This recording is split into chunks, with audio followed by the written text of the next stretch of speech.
Larry.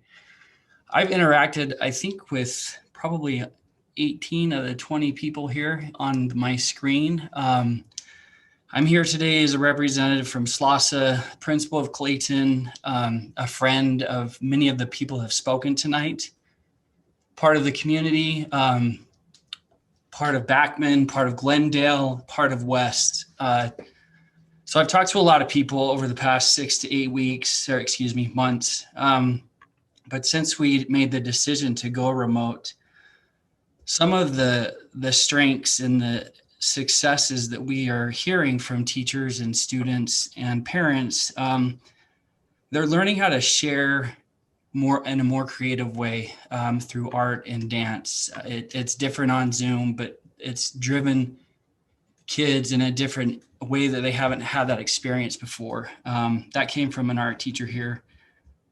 The way that students are being engaged in Zoom classes is very different, but it's happening. We spent a lot of the time and energy learning Kagan structures and strategies over the summer.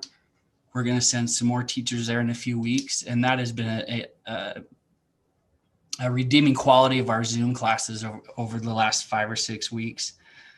Many schools are using something they call it advisory, or we call it homeroom, where we spend 15 to 20 minutes a couple times a week just having a mindfulness moment, social emotional lessons. And the teachers, we do it here in first period. They have an extended period of time with their kids.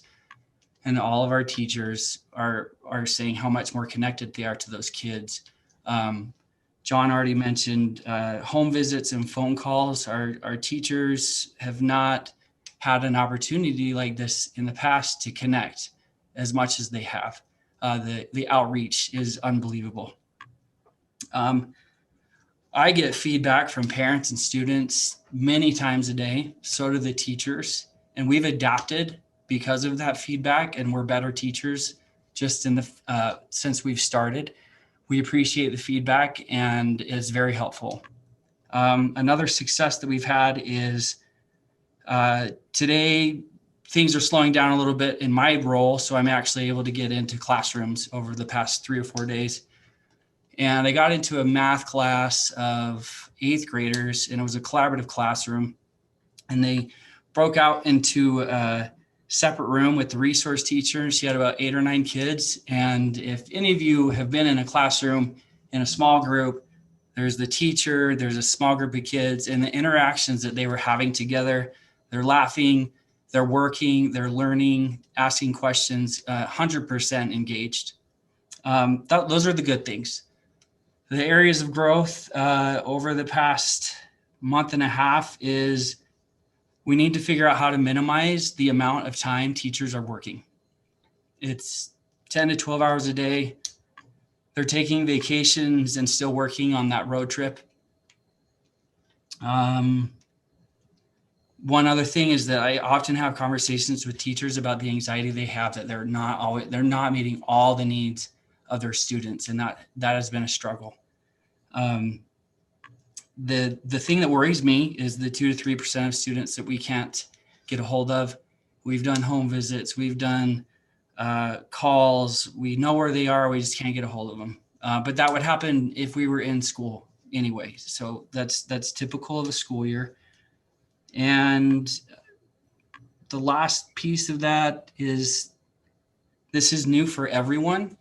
I'm a first year principal, but I'm in a room with, it feels like first year teachers, and we honor that we're in a new role. Everyone's on an equal playing field, and what we did last year in person is not what we're doing this year.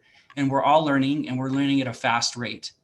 I work at Clayton. The Clayton teachers, some of the best in the state, they can do it. We are doing it. And that goes for the same schools I've been around, Backman, West, Glendale, Uinta, Emerson. I can keep going. But that's my transparent experience so far.